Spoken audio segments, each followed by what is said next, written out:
बिस्मिल्लाहिर्रहमानिर्रहीम। Open institute of calligraphy and fine arts Jhelum की जानिब से मैं नवीद अख्तर उपल। डियर स्टूडेंट्स, तमाम देखने वालों को मेरी तरफ से अस्सलामु अलैकुम। डियर स्टूडेंट्स, आज हमारा टॉपिक है कलम कट मार्कर के साथ एन को बनाएंगे। एन को बनाने के लिए आपने दोनों लाइनों के दरमियान से आपने स्टार्ट लेना है और इसका जो कट है वो आपने रखना है 45 डिग्री के ज़ाविये पे, यानी कि जिस तरह से आप नुक्ता बनाते रहें। ठीक है, जैसे नुक्ता बनाते हैं इस तरीके से आपने कलम के कट को रखना है। ये देखिएगा, ये रखा, आपने ऊपर की तरफ जाना है और नोक के साथ छोटा सा, जैसे चांद की शक्ल होती है ना, वैसे आपने बनाना है इसको। ठीक है, अब दोबारा फिर यहीं पे रखेंगे और यहाँ पे गोल नुक्ता बनाना है ऐसे। ये नुक्ता बना के फिर इसकी गर्दन बनानी है। अब यहाँ पे थोड़ा सा आपने ध्यान रखना है किस चीज़ का। देखिएगा,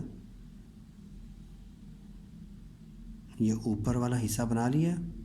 उसके बाद आपने यहाँ पे कलम का जो कट है या मार्कर का जो कट है इसको थोड़ा सा चेंज करना है। ये देखिएगा, ऐसे करना है। ये देखें, थोड़ा सा इस तरीके से बना के, ये देखिएगा, ये इसको थोड़ा सा यूँ करना है, यानी कि यहाँ पे पीछे की तरफ नोक बननी चाहिए और ये गोलाई हमने की। अब देखिएगा, दोनों में थोड़ा सा फ़र्क है। यहाँ पे ये देखें, ये थोड़ा बैठा हुआ है और ये थोड़ा यहाँ से उठा हुआ है। अब यहाँ से हमने गर्दन बनाई और जो कट है इसको थोड़ा सा ज़रा सीधा रख के, जैसे आपने जीम के लिए बनाया था, यहाँ से आपने गोलाई को बना देना है। और यहाँ पे देखिएगा, ये अंडे की शेप बन रही है और इसके अंदर एन का जो सर है, इसके अंदर एक कट का डिस्टेंस होना चाहिए। ठीक है, ये देखिए यहाँ पे दायरा बन रहा है। एन को मैं दोबारा लिखता हूँ। नौ के साथ बना लिया, फिर का थोड़ा सा चेंज करना है और यहाँ से गोलाई करते हुए नोक, उसके बाद यहाँ से ऊपर से ही गोलाई करनी शुरू कर देनी है और यहाँ पे आके कट को ज़रा सीधा रख के यहाँ से हमने एन की गोलाई बनानी है। एन गैन। आगे हम लिखते हैं काफ। काफ को लिखने के लिए आपने एक अलिफ बनाया और यहीं से आपने बे को स्टार्ट करना है और ऊपर बना देनी है कश 45 डिग्री के ज़ाविये पे। ये काफ गाफ। अब जो गाफ की ये दूसरी कश है, ये इसकी निस्बत जो पहली है, ये तो पहली लंबी है और दूसरी जो है जो ऊपर बनाई है वो ज़रा छोटी है और बारीक भी है। फिर देखिएगा,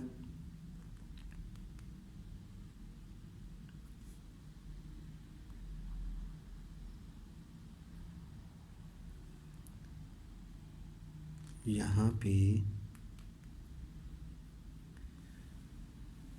ये देखें, ये जो कश है ये एक किस्म का अलिफ ही है, लेकिन अलिफ उल्टा करके अगर देखा जाए, यहाँ पे मैं अलिफ बनाता हूँ, ये देखिएगा, ये अलिफ बनाता हूँ, तो इसके अपोजिट अगर इसको उल्टा किया जाए तो ये अलिफ है। ठीक है, जो कि यहाँ पे कश हो रही है। तो ये नहीं करना कि आप सीधी सीधी यूँ लाइन बना दें, तो इस तरह कश अच्छी नहीं लगेगी। ये देखें, इसमें अलिफ आ रहा है, अलिफ शो हो रहा है। ये देखिएगा, अलिफ मैं लिखता हूँ, ये ठीक है, ये अलिफ। उसके बाद यहाँ से नोक के साथ नोक मिला के अलिफ फिर आ गया, और नोक के साथ नोक मिला के फिर आगे काफ को कंप्लीट करना है। ऊपर वाली जो कश है वो ज़रा बारीक और पहले की निस्बत ज़रा छोटी भी होगी। अगला लेटर है हमारा मीम। तो मीम को बनाने के लिए आपने देखिएगा कि जिस तरह नुक्ता बनाते हैं ना, वैसे ही हमने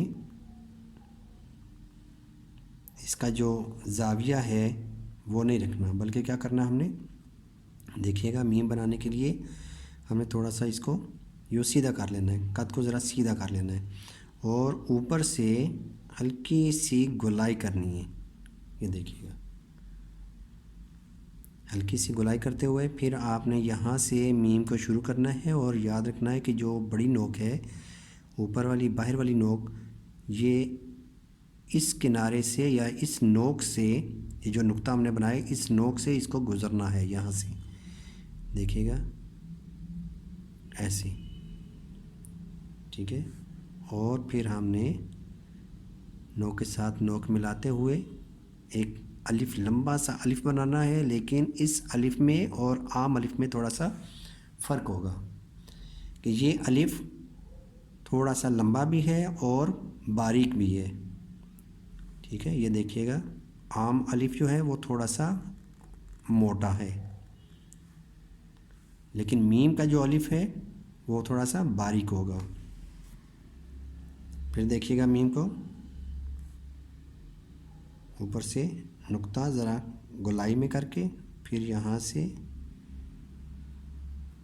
देखिए यहाँ से गोलाई करके फिर बनाना है आपने।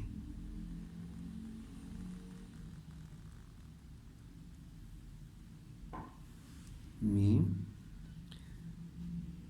छोटी जाए को मैं लिखता हूँ दोनों लाइनों के दरमियान से, जैसे हम अलिफ के लिए कद को रखते हैं वैसे ही आपने रखना है। ये देखिएगा, और यहाँ से नुक्ता मुदव्वरा एक बनाना है।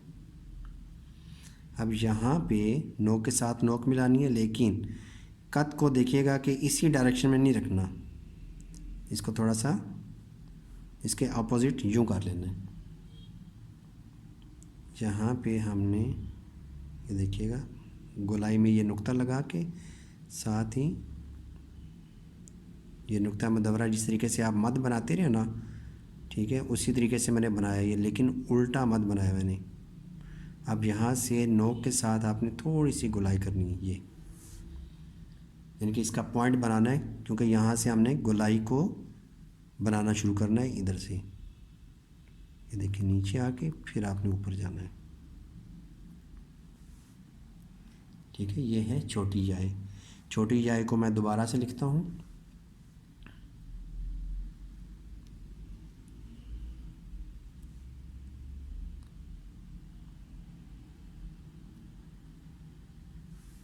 यहाँ पे आके हमने कद को थोड़ा सा इसके अपोजिट करना है। पहले कद यूँ था, अब हमने इसके अपोजिट करना है, और यहाँ से ये थोड़ी सी गोलाई करके छोटा सा नुक्ता मुदव्वरा हमने बनाया, यानी कि उल्टी मद बनाई है। अब यहाँ से नोक के साथ थोड़ी सी इसको गोलाई करके फिर यहाँ पे रखें, और नीचे की तरफ गहराई दे के फिर आपने ऊपर जाना है। ये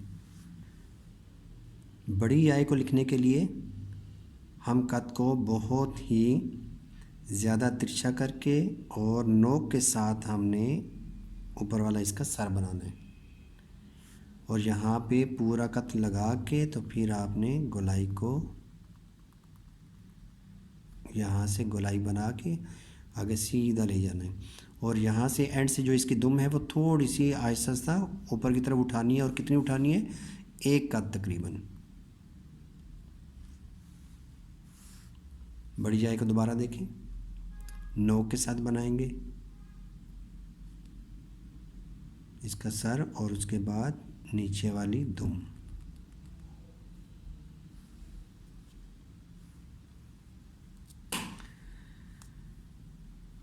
डियर स्टूडेंट्स, तकरीबन हमारे जो लेटर्स हैं हरूफ तहज्जी हैं उर्दू के, ये तकरीबन कंप्लीट हो चुके हैं।